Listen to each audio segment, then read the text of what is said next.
Grand merci à nos abonnés. Bonjour, bonsoir à tous nos très chers téléspectateurs, vous qui nous suivez de partout dans le monde entier. Une fois de plus, nous sommes dans la joie de savoir qu'il y a pas mal de gens qui nous soutiennent, qui nous prêtent main forte, de façon que Moussala, toujours ça, et la bino et c'est les bosso, et atteindre perfection, comme nous le disons. Aujourd'hui, je suis tellement dans la joie de vous savoir encore si nombreux les lots, tout ça samedi à l'élo, so fresh, so fashion, so relax par rapport à qui, tout ça, on a so relax et puis voilà. Tobaki, Tovan Anabiso, on a Gianni célèbre les réalisateurs les plus swag du monde entier. Tous les Xanabiso, on a ordinateur, tout un abiso, clip, par rapport à monde, clip par rapport à la musique. Mais on est tellement sous pression par rapport à l'actualité où ils ont prédominé. Vous savez, depuis un moment, la musique est tellement secouée par l'apparition de la chanson Kanasika de Fally Ipupa, Elmar et le professeur, à qui nous disons aussi bonjour, qui nous suit depuis quelque part. Voilà. Et comme ça, il y a aussi l'actualité musicale, les ébélés autour de l'Obéla. Mais aujourd'hui, dans le cadre de cette émission, Table Ronde, une fois de plus, je serai celle. Après avoir parlé de Papa Chéri qui est honoré par les jeunes artistes et musiciens congolais, lui en contrepartie, il valorise ces jeunes artistes au bateau honoré. Le lobo est à table ronde, je vais recevoir cet ordinateur. Ordinateur n'a invité na biso ya lelo parce que yende azo contenir makambo tokolobela lelo. Alors, qu'est-ce qui nous a poussé aujourd'hui de réaliser cette émission? Parce qu'aujourd'hui, tokolobela, une fois de plus, canne à sucre. Quand c'est la chanson Rumba qui annonce l'album Contrôle de Fally Ipupa. La chanson a été disponible depuis le 31 août 2018. Quand je dis la chanson, je parle du clip vidéo. Les équipes sont disponibles le 31 août 2018. La chaîne YouTube officielle de Fally Ipupa. Alors, autour de cette chanson, il s'est passé pas mal de choses. Il s'est passé beaucoup de choses. Comparaison et Bandaki, vu qu'il fallait chanter Daniel Sassou, la femme de Denis Christel, Sassou Nguesso. Les gens ont pris quand même, se sont permis les leaks, ça la comparaison entre Nzembo Anana, DDD et Héritier Watanabe, et puis nous aussi on a quand même à réaliser une émission où on a exclusivement parlé de cette chanson, sans comparer avec une autre chanson, mais on a quand même analysé sur l'ancien Fally et l'actuel Fally Ipupa, et après avoir réalisé un album entier où les équipes ont ouvert au monde comme lui-même il l'appelait, et aujourd'hui nous a ramené Nzembo Rumba, album Contrôle annoncé par la chanson Kanasika. Tomeka qu'on analyse sur le plateau, j'étais avec Franck Stemaï, le nouveau marié, à qui j'ai dit aussi bonjour, également l'artiste Mboutalikasu, l'artiste et analyste Mboutalikasu. On a vraiment inventé le bois, on a expliqué le point musical le plus important, oui, ça que beaucoup de gens ont aimé. Alors aujourd'hui, si nous sommes revenus, c'est par rapport à cette actualité qui prédomine à faire plagiat. Pourquoi on parle de plagiat? Pourquoi? Parce que après un moment, il y a apparition, comparaison, analyse, critique, encouragement. Fally Ipupa a eu un texte, a eu une parole, il y a Banzembo Yabato, il y a Lisha Chomo, lui il a repris dans sa chanson Kanasika. Alors aujourd'hui, nous allons vous expliquer les plagiats en question. Nous allons vous expliquer au fait comment ça se passe quand on se permet de plagier une chanson. Nous allons également expliquer les processus au Sengaka pour réussir ce qu'on plagie dans moto. Et puis en fait en gros, les Kanaka n'engeni machine ouane c'est pas ça n'engeni ce qui nous a plagié. Alors avant tout quand on a des détails émission à l'élo parce que je vous assure matière et cause à l'émission à l'élo, je vous assure explication aux émissions à l'élo et je vous assure que l'émission à l'élo est tellement intéressante à suivre. Alors je nous demande à tous de permettre à toute la page publicitaire dans biso et qu'on annonce bon partenaire dans biso agence O et achat. Il y a mis tout à partir à Dubaï ainsi que Chine. Et également, on a les jeunes artistes congolais et résidents au Canada. On peut voir la musique. Et puis on va se retrouver tout juste après pour évoluer dans l'émission. Donc, Gianni célèbre, balance-nous les images et puis on se retrouve tout juste après pour enfin tout le bel membre de l'émission.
le samedi, j'étais au club avec mes amis.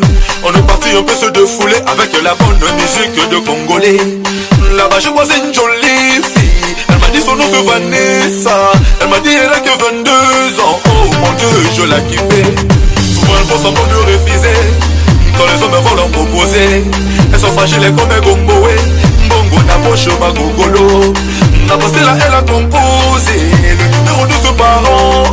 Pour s'étaler à la maison, il fait tard, elle va rentrer le matin. Chamoutou Bakata, elle sait Tchabouya Tongo, elle est la bongo. Elle adore le mouvement, elle sait Tchabouya Tongo. Chamoutou Bakata, elle sait Tchabouya Tongo, elle est la bongo. Elle adore le mouvement, elle sait Tchabouya Tongo. Merci beaucoup à la réalisation. Là, vous venez de suivre nos partenaires. Spot publicitaire, Nabiso, je crois. Siko Boto, quand on a contenu émission, Nabiso, et au sein de la souka, on a plaisir à Nadine Beke, qui est la maman de Davina et Keilian. Pourquoi pas Fiston Louye, Motema Roland Fongo, Rolls d'amour, Gouta, Oyabiso Tolingara Ming, pourquoi pas Papa Jimmy Dylan Toto, Motema Maman Élysée depuis Paris. Également, nous disons grand merci au président Douche Kapanga, les métis. Douche Kapanga, les métis de tous les artistes, comédiens et cinéastes du Congo. Pourquoi pas Baptiste Batanga, Bachigol, Yadali Daïtesa, Baptiste Batanga, Bachigol, Motomoko, extrêmement bon. Et je l'ai dit, cette émission a succès Kassongo, garçon bonbon, Moufinouko ya France. C'est lui qui nous a habillés comme ça aujourd'hui. Succès Kassongo, garçon bonbon, Moufinouko ya France. Pourquoi pas mon habilleur spécial, mon partenaire privé, Blaise Wallon, le businessman de l'Ukraine. Donc, Yenda Pesarabilama, Yenda Pesaramarambo, tout au latara. Et si vous voulez aussi acheter et vous habiller comme nous, allez juste sur Facebook, tapez Fashion Plus 243. Bon, mon boutique en ligne, les alliés, commandez vos habits et peu importe le lieu où vous vous trouvez.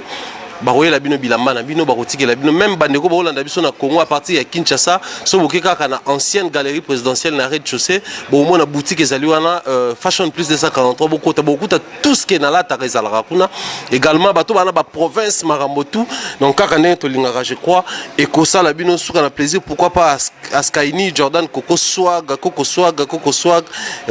Christe Maravi à Paris également ko sala plaisir alors Madebo Kamanda la vérité, je suis là pour dire des choses qui vont plaire aux gens, également pour dire la vérité par rapport à tout ce qui est Tozoyoka. Alors, qu'est-ce que nous voulons dire aujourd'hui?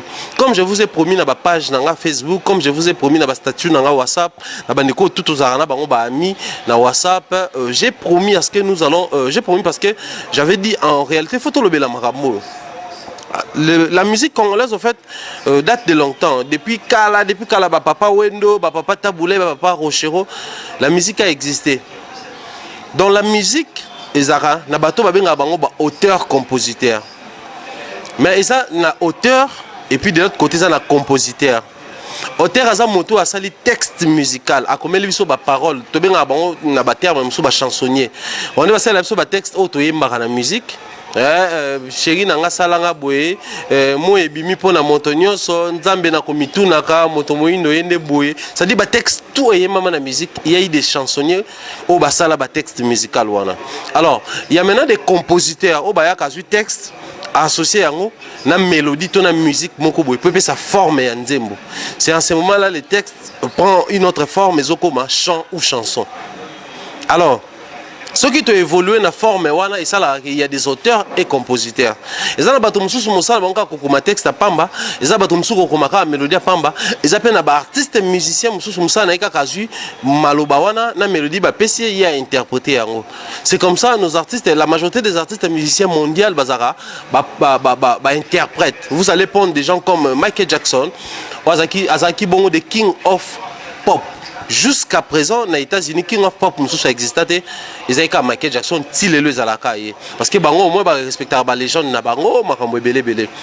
Michael Jackson, il a travaillé avec des paroliers, il a travaillé avec des arrangeurs, il a travaillé avec des réalisateurs. Et vous allez remarquer même dans plusieurs de ses clips vidéo, au moins, on a réalisé, disons, auteur, compositeur, auteur-compositeur, pour permettre à ce que les gens puissent comprendre que Michael Ayembi, je m'excuse, commis en telle personne. Nous allons prendre des grands comme des Lionel Richie, ils ont écrit pour Michael Jackson des chansons. Vous allez prendre Batuloko là, des Congolais. Ici, nous allons prendre Papa Wemba. Il a interprété des chansons écrites et arrangées par Loko Kanda. Il a interprété des chansons écrites et réalisées par Jean Goubal. Beaucoup de chansons. Papa Wemba, il a également fait ça. Grand Nyon, ils ont fait ça. Alors, nous allons revenir sur la musique pour parler de cette réalité, ces phénomènes. Oh, ils ont ça, la bongo, tabac, la musique, la biso, phénomène plagiat. La chanson de Fally Ipupa, et ça qui vont apparition le 31 août 2018, ils ont plagiat. Il y a un artiste et musicien Lisha Chombo. Je dois vous rappeler que Lisha Chombo, c'est un artiste et musicien congolais. Il a travaillé avec Adolphe Dominguez, il a également travaillé avec Félix Oisé, quoi, monstre. Et après, il s'est décidé qu'il a embrassé carrière solo, il a évolué.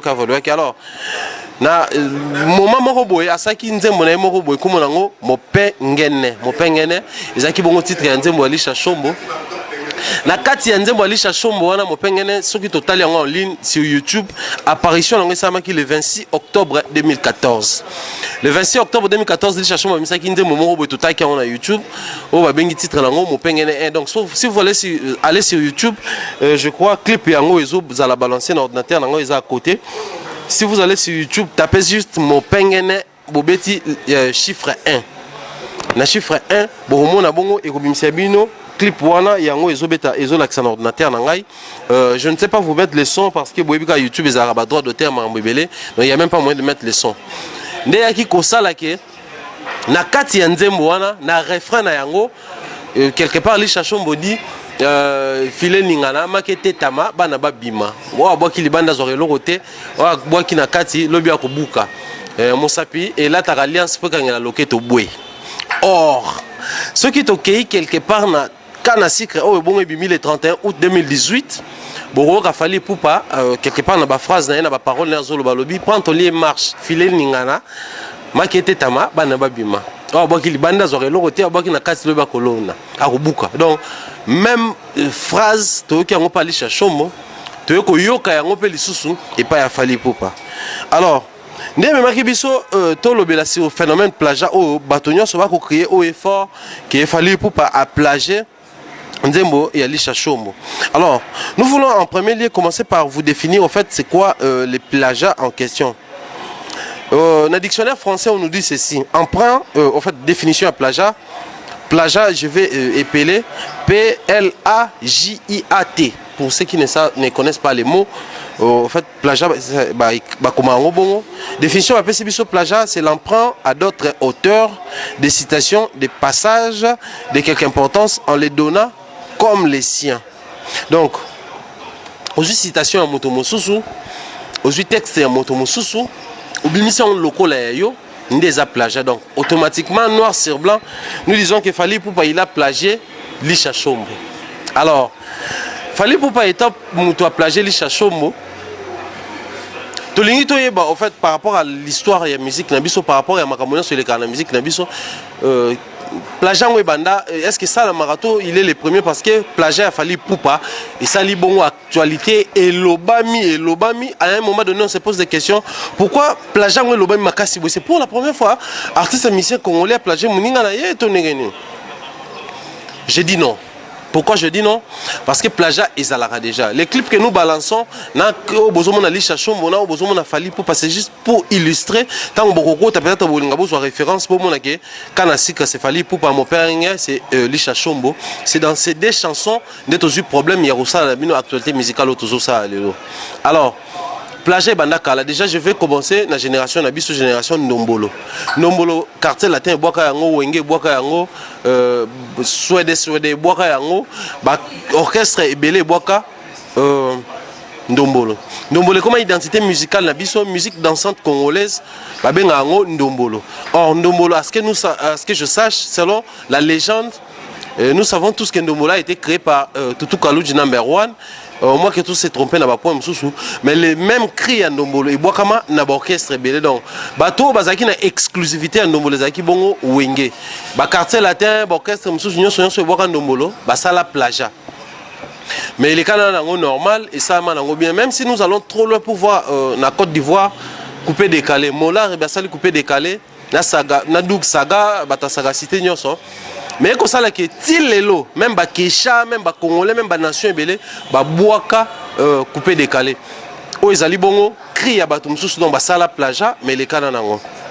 Alors nous allons revenir dans la musique congolaise pour pointer quelques artistes et musiciens groupés bayemba plagiat au délai parce que en ce qui concerne Fally Ipupa Eli Chachombo tangika ka point il y a moi quelques paroles où il s'est retrouvé dans Denzembo mais surtout une Nzembo lokola ya Prince des Zamunda allez sur Facebook allez sur YouTube allez je dire Bokota na album Envie c'est le bon artiste Modogo à Barambwa et bima en 2007 ceux qui bokoti na YouTube bobeti Bikoni 243 publication est ça le 1er juillet 2016 Nzembo moko titre nango Prince des Zamunda donc allez sur YouTube taper Prince des Zamunda Modogo à Barambwa bokomo nazo yemba Nzembo oyo ndeko na biso Shai Ngenga yemba epa ya papa chéri zelanga momo ke bakiselanga mikolo pona transition makwelanga na yaki Nzembo wana c'est-à-dire Modogo yemba yango du début jusqu'à la fin également Shai Ngenga pas yemba yango du début jusqu'à la fin donc c'était le même texte.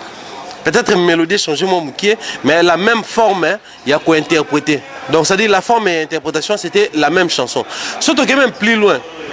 Nzembo wera ma voici ma main droite est ouverte et cause la loboko ya moi si et si manga tokati sanzela bolingo wera son ayemba yango Bill Clinton ayemba pe yango du début jusqu'à la fin ba yemba Nzembo moko.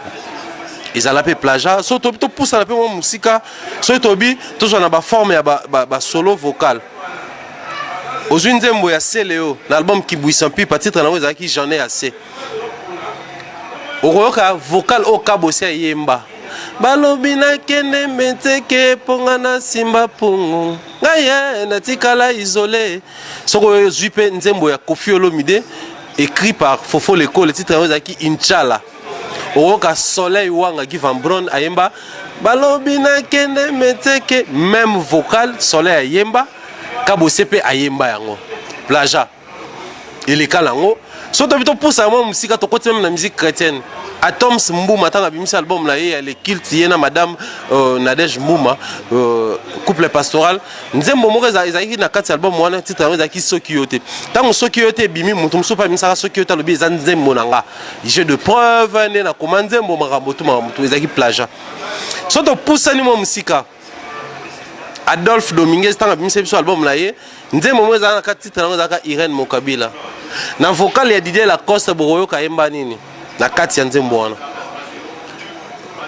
soko ki vocal wana ozipe vocal ya Adjani na Nzembo ya Wera ya Blondine Pemba bayemba Nzembo vocal moko plagiat Adjani yemba oh mon Dieu ngana mituna kasaki la samana comme pa ya we lote sangata na révélation na changer nenga ko bondela na sengi na ngamo mengo ko tonga immeuble te kasi ba pesa nga Adjani pesa nga mongo na kabela ba shege la cause c'est pas même vocal oh mon Dieu ngana mituna donc même vocal plagiat ba sala ya ngopé alors c'est Léo toke na suka soko ki na témoignage album oh we ranson na sala qui juste après départ ya Bill Clinton fait rigola na ba musicien so bazaki wana ya Jackie Mulopwe c'est le aboka crimo na génétique témoignage sukali elenge Bill Clinton pa boka même cri ya sukali elenge na kati ya génétique na bon album Miracle génétique titre ngo za 7e leçon aboka même cri.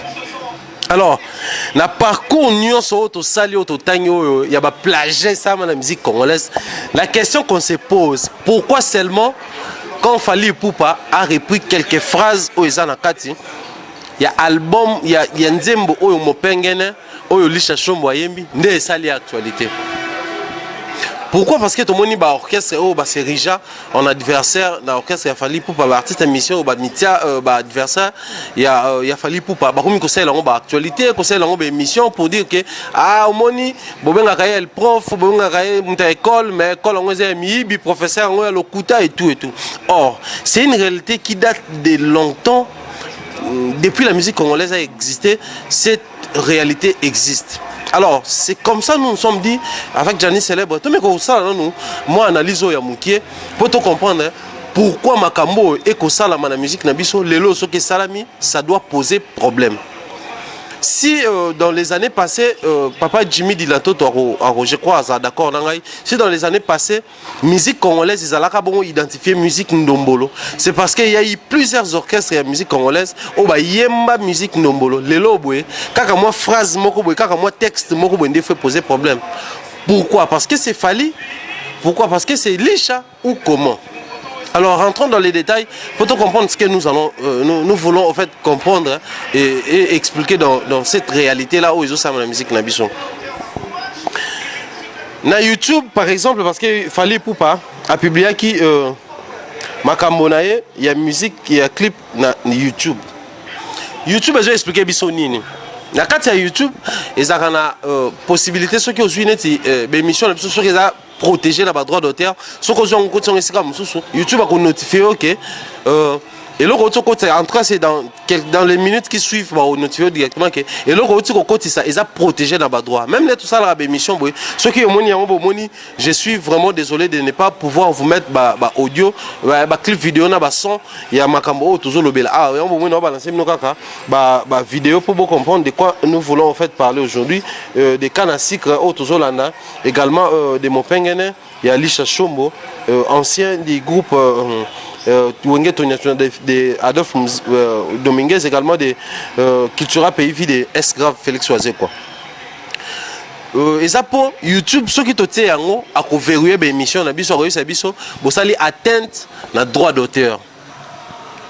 Atteinte na droit d'auteur wana ba salaka ba kozwa ba revenu nyonso nebino botalaka ba pourcentage nyonso YouTube a pesa ka biso ba zongo ba tini yango pa kolo clip wana. Pour n'importe to sali atteinte na droit d'auteur. Alors, en dehors, ce qui est un plagiat. Plagiat va traiter na YouTube. YouTube a notifié que aux ubilo comme beto ba phrase moko beto ba texte moko boyo mutu moko quelque part a signalé que yo au sali atteinte na ba texte na ye. Alors, ba ko luka ba sala ba mettre bino en accord pour boyo kana comment ko départager ba pourcentage maman belé. Je voulais commencer par démentir cette information qui circule partout que chanson signalée tout le monde qui va batiner le biseau que chanson Fali Poupa signaler chanson Fali Poupa signaler plagiat et ça fausse information et ça intoxication bah ça juste pour salir l'artiste mondial Fali Poupa qui est d'origine congolaise. Parce que ceux qui m'ont notifié que ça les plagiat et qu'il y a un administrateur na yo, il y a YouTube.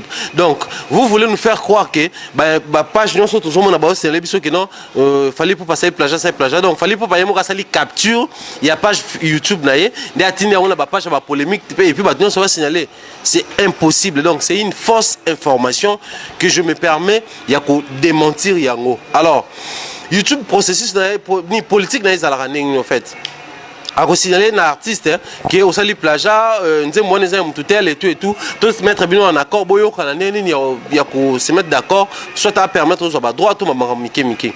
Alors ceux qui boyo qualité c'est en ce moment là YouTube a ça la retrait à vidéo donc locaux là sont la vidéo il a fallu pour pas ébimi après parce que je dois vous rappeler que quand la secret de Fali Poupa l'opus ou la chanson qui annonce l'album Rumba il a fallu pour pas école ni contrôle parce qu'il y a eu école les albums générique côté Rumba c'est quand la secret et bima qui vont le 31 août 2018 alors mon pengene oya Licha Chombo et album disponible sur YouTube depuis le 26 octobre 2014. Donc, s'il faut retirer un vidéoclip, une vidéoclip, allais-je dire, bah, qu'on retire bon, il a fallu Poupa. Donc, ce qui est vraiment plagiat, n'engé bozoloba, n'engé information circulées, YouTube a recommandé un niveau moko, il faut à l'ongola, kanasi créa fallu Poupa. Donc, restons sur nos gardes. Tous à la osagé, tous l'année la canne à sucre. Ceux qui ont mis sur YouTube, comprenez qu'ils ont plagiat et on ballon. Aussi longtemps qu'on continue comme on a sur YouTube, tout le bac ils ont plagiaté. Soit Licha Chombo qui reconnaît que c'est aussi pour dans ses avantages que la chanson canne à sucre puisse exister, ni à permettre. Donc il y a des possibilités. Les deux artistes doivent nous expliquer avec le temps, n'est pas se permettre et le quoi donc. Nous restons sur nos aguets et nous sommes derrière ces dossiers. Ceux qui ont mis un sur YouTube et à société, automatiquement nous allons dire qu'ils ont plagiat. Ceux qui ont mis un kaka, soit Licha Chombo doit nous expliquer les détails, ils te permettre, soit ils ont plagiaté. Parce que vous devez savoir aussi que ma page, ma chaîne YouTube, il faut non seulement monétiser, mais ils allent aussi officialiser pour protéger les droits et protéger les makambo belé belé. Déjà, je vous signale que Lisha Chombo, clip vidéo est disponible dans la page officielle, dans la clip, dans la chaîne officielle, mais dans la chaîne Moro Boye, depuis 2014.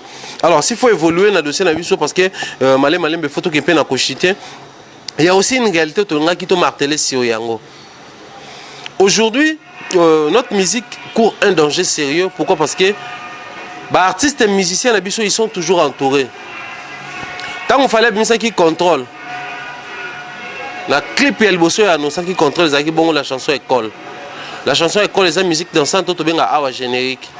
Tant que tu vas saluer émission critique, analyse, tu as un pourcentage avec cette liberté que nous avons il y a un point d'avis sur la chose puisque les œuvres bon ils ont publié puis ils public. Ba bureau bozalaka tout autour il fallait parce que to yebi yango bo incriminat jazz ka vulu des méchants des boyeboye po a lobby boye bo incriminat ba te belé na ba bo taxa ba te belé na ba ndenge belé pour puisque ba pesa ba vie na ba on sur ba clip sur ba chanson. Mais tant qu'il fallait pour pas jouer manze mwana na ba concert avant qu'on t'a dans studio bato bo entoura ka bozalaki bato bo sala la promotion bozalaki bato bozaka ba journaliste ne bozalaki bato bo vana na bozalaki pourquoi bozaki à mesure te ya ko sala ba recherche sur ba YouTube ba mambelé belé pour boyeba en fait ba texte biso tozoyemba est-ce que c'est retrouvé quelque part parce que depuis fallait pour pas banda musique ti lelo za mbala liboso to ka kasal texte moko o il s'afficher pe na nzembo ya moto mususu. À un moment donné, on donne raison à bateau, ça la actualité, puisque Zéloné comme la qualité, c'est pour la première fois. Donc, je responsabilise aussi le bureau fictif, le bureau virtuel, le bureau imaginaire, il a fallu pour pas échouer dans ça. Vous avez failli à votre mission. Parce qu'on vous ramène un texte, on vous ramène une chanson, oh, vous même pas tant, est-ce que vous soyez yemba maloba, est-ce que, et voilà les résultats, il fallait pour pas à Koutani en guerre, Nalisha Chombo. Et j'ai pour dire qu'on soit responsable et qu'on soit conscient. Aujourd'hui, toi, tu n'es plus présent dans la scène musicale congolaise depuis plusieurs années parce que déjà, et ils ont YouTube depuis 2014. Nous sommes en 2018, donc ça fait 4 ans passés. Oyo, ils sont déjà en ligne. Donc je vais dire 3 mois, 3 ans et quelques mois. S'il faut arrondir, je vais dire 4 ans. Depuis Fali Abeta Banzembo on a posté yango batubele ba posté yango na concert il y a GB. Vous avez bon bal des étudiants. La Shoprite. Na concert il y a o Abeta qui na comment on appelle ça les pas ya ba bed à show kuna. La concert Azobet n'a pas payé, Belé a interprété Kanasik parce qu'il savait qu'il allait commencer avec cette chanson pour Nabarumba. Lisha Oyo Kakayango, Bato Bazarana Bayo Kakayango, YouTube Yo Kakayango. Pourquoi vous avez signalé que moi la maille texte Zoé Mbanga de Anaembayango. Soit tu réclames votre droit d'auteur na biso parce que vos chansons, nous savons qu'ils ont soit Sassem, soit Sabam, soit Sokodane pour protéger Abanté Monabino. Pour Nanini au Salaki Yangote. Vous voyez que c'est album et banzeme baniko bima et baniko ça actualité nango ne po ya koyeba. Alors j'étais sur YouTube, quand on a zolo kana so clip vidéo ya Nzembo ya Lisha Chombo. Na comment la clip nango, ils en a 3000 quelques views. Alors je me suis posé la question, une chanson mise en ligne depuis 2014, ça nous fait 3000 quelques views. 3000 quelques vues, on a dans une émission à Sanana, plus de 100 000 vues. Émission, Basala, pas na biso na concert, na biso Keren, à Salaka sur réalité, à Bassan soutien, plus de 100 000 vues. C'est-à-dire qu'on a les 100 500 000 vues. Mais Yonzembo sali 4 ans na YouTube et sali kaka 3000 vues. Donc c'est qu'il faut payer ça peut merci na Kanasik parce que 3000 ans j'ai pari fort que ça Kanasik comme tememelo. Ndebi so peut to sale émission le loba tout temps to le droit to pesi ba référence tant ba ke luka lobi to komona on a ba 6000 lobi on a ba 9000 lobi on a ba 20000 vues. Paye ça merci na fali et puis ba tout na onyo so ba sali un tox wana oya osa ba boya ko apparaître ko réapparaître pour bo lobi la makambo bo paye ça merci na fali parce que fali vous a aidé. Aujourd'hui, cette chanson-là, ni vu ni connu. Moutoutia, même bateau bazara, anti-fali, même bateau bazara, anti-victime, même bateau bazara, anti-amour, il y a musique nabiso. Le lot besoin de ma quel est le partout où vous êtes, simplement parce que vous moni, nous moi na besoin de mon pengene, on a besoin de le pour na kanasika. Ça n'a jamais existé dans vos têtes. Allez sur les commentaires, dans le clip, commentaires, lisez. Il y a même des gens qui écrivent, je ne t'ai jamais connu. Si j'étais connu aujourd'hui, c'est grâce à la chanson Kanasik, puisque vous avez signalé qu'ils ont plagié un truc au Bozo Beng original. Déjà, photo signalé, ils ont même mélodie, même rythmique, même esprit musical. Mais c'est aussi pour abattre ces années de Bolobeli. Donc, j'ai fait appel à la conscience, j'en appelle à la conscience de Lisha Chombo, l'artiste. Bimisanze Momsous, puisque Kanasik et salut aux résurrections.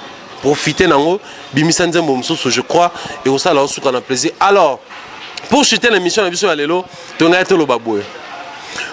Plagiat est une infraction. Ils sont punissables dans la loi. Ils sont payés, ils sont procès, belé. Après, ils sont obligés YouTube à la retraite et puis ils sont annulés. Si et seulement si la chanson Kanasik a été plagiée dans la chanson Mopengene, il y a les chansons. Tant qu'il y a un procédure judiciaire, même YouTube a initié même un procédure judiciaire. Et puis, tout ça, je crois que vous avez une très bonne chose. Alors, tout ça l'appel et qui met la bâtonnière continuer à consommer la chanson Kanasik de Fally Ipupa qui annonce bon esprit rumba, il y a la musique, il y a album contrôle Isaac Bongo Koya. Et nous voulons également encourager l'artiste Fally Ipupa à aller encore de l'avant et pour mettre un point final à cette émission, l'artiste et musiciens congolais qui apprennent aussi à nous dire la vérité. Déjà, Koutou, naba chrétien, naba autobenga aboba mission mokili, même esprit. Vous allez voir un artiste musicien chrétien qui passe à la télé pour vous dire que nzembo tozoye manzamba esprit qui angona zaki ya kolala, nzamba ange babimelinga basuflenga melodie toy. Oye komama matu Samuel Ayemba, tu as ko supa ya nani, ya José dit Ayemba, tu as ko supa matu Samuel. Même texte. Nzamba a inspiré qui bino mbalé, point d'interrogation. Bino nyonso boye sabso kaka ngamo na komanzembo ngamo na sala boye mais to koya na ba terrain to yebike Hervé Cabs akomaka banzembo to yebike Mututel akomaka banzembo to yebike 12 Dioka akomaka banzembo to yebike Félix Ozeko akomaka banzembo. Donc il peut aussi vous donner des chansons. Alors ce que biloko boye zo zonga zo salama. Il y a aussi manque d'organisation, il y a un sérieux auprès de nos artistes et musiciens. On reçoit manzembo pas chansonnier, on reçoit manzembo pas parolier. On lopé ça mbongo on est ngabo kana ki occupé ça té. Il tanga moni ko pesi mbongo wana té akene côté que lanzembo pas mutu mususu. Mutu ana pesi ba droit na nenga senga ki après et comme problème. Il y a un moment okuma na ba réalité oyo. Ba même phrase, ba même texte na banzembo ya batu belé. Il y a un autre okuta na ba problème oyo. Donc l'artiste musicien faut pas à la responsable, faut pas à la sérieux. Nous avons moment où il faut faire toute une vie, il faut faire un contrat, alors en lieu place il y a ça la makambo à la veille que apprenez à être organisé et il y a valoriser bateau bazo ko pesa bino ba texte musical. Je crois et ça la bien. Et de même bino pe bateau beaucoup marabanzembo apprenez à être sérieux. Au lieu mbongo ya lisha comme ma texte pas Fally Ipupa te. Bino pe bateau bozora ba texte ya bateau boyaka mutazo yemba bo copie yango boyako pesa mutu boyebi si ete yo place ozwa ki yango ba yemba yango. C'est comme ça on a retrouvé les mêmes cas dans nzembo ya faire egola ya jugement. Leader espoir azolo basanze monaya yemba yango déjà bandakala koto peto qui fait egola yemba yango na nzembo ya jugement. Or par rapport à grandeur de l'artiste, moi je pense que ils ont honoré bangote. Donc nous devons apprendre à organiser autrement nos choses, à organiser autrement les choses pour permettre à ce que sérieux et la maramo biso to kosala mikolo na mikolo. Alors je dis comme ça encore merci na bato tout bazo prêter biso attention particulière na bato bazo orienter biso na ba sujet toujours na bato bazo faire plus de matière pour tout le bela makamo comme il le faut. Grand merci à mon mentor Jean-Claude Longangé. Je dis comme ça un grand merci également au président Adonis Ngamani Mbambi. Il y a Julie Kiti Mangambani depuis le 001. Salutations comme ça à notre nièce Coco Mills Colette Ngambani. Il y a président Adonis Ngambani. Pourquoi pas à notre neveu Prince Aurilael Ngambani. Merci Koyago Belisha, grand prêtre vient Nabiso. Pareil à Rich Andy Louawa, elle ne fait pas comme les autres. Nous vous dédions aussi cette émission. Pourquoi pas Julie Dondo, notre préféré depuis les États-Unis, depuis le 001. Bob Bossé, l'homme selon le cœur de Dieu. Baptiste Abatang Abachigol Yadalil Daïté, ça. La poupée d'Inette. Salutations à mon mentor une fois de plus. Merci pour les efforts, merci pour les orientations, merci pour vos pesées car rapport à mon salutations spéciales à la maman de H. La maman de H depuis la France. Pourquoi pas Gucci Kimora, Kanasik de quelqu'un. Salutations également à Maman Msnamo, Ma Deborah Kamanda Kiki, à Papa Blaise, Bob Bossé, l'homme selon le cœur de Dieu, Blaise Wallon, le businessman de l'Ukraine. Merci pour tout ce que vous faites pour la réussite à Marambo. Tout au ça, grand merci à mon partenaire privé et personnel. Succès Kassongo, garçon Bombo. Succès Kassongo, garçon Bombo. À notre papa, nous disons aussi également salutations. Papa Jimmy Dilantoto, il y a Maman Élysée à Paris, Fiston Loué, il y a Ndero Nabiso, il y a moi, si Rolls Gouta, Roland Defong. Pourquoi pas Nadine Bekele, la maman de Davina et Kailan, président Douchi Kapanga, Topesiope Mote, Skyni, Jordan, Coco Swag, Baptiste Batanga, pourquoi pas Christa Maravi à Paris, Christelle Mabobe à Paris, Batuto Barotabiso Maboko de près comme de loin. Gianni Célèbre, Léo Totika Batona, moi pour ça, et Makambo Yabo Tokolo Belango, parce que le dossier Oyo, Potoclore, émission Lélo Tokolo Baboué, nous restons derrière ces dossiers. Ceux qui vont retirer vite, les chercheurs vont profiter de l'occasion. Il y a un pourcentage, et nous conseillons seulement, dans le bureau tout autour de l'artiste, en lien place, il y a diaboliser biso en lien place au biso ba monstre chaque fois toujours juger ba artiste na biso de par les œuvres bazo sala bo sala ne musala ya kokota sous-marin boye barake texte auto nito yemba mututel déjà yemba ki yango cri auto nito boka mututel de abora ki yango danse auto nito bina mututel déjà bina ki yango et ko éviter ba désaccord ya modèle d'ici là portez-vous bien si Dieu nous prête vie on se retrouve très prochainement peut-être on a invité soit peut-être dans un ordinateur ou invité spécial au boye à la guise biso makam tout au lobaki que Dieu nous bénisse bye bye.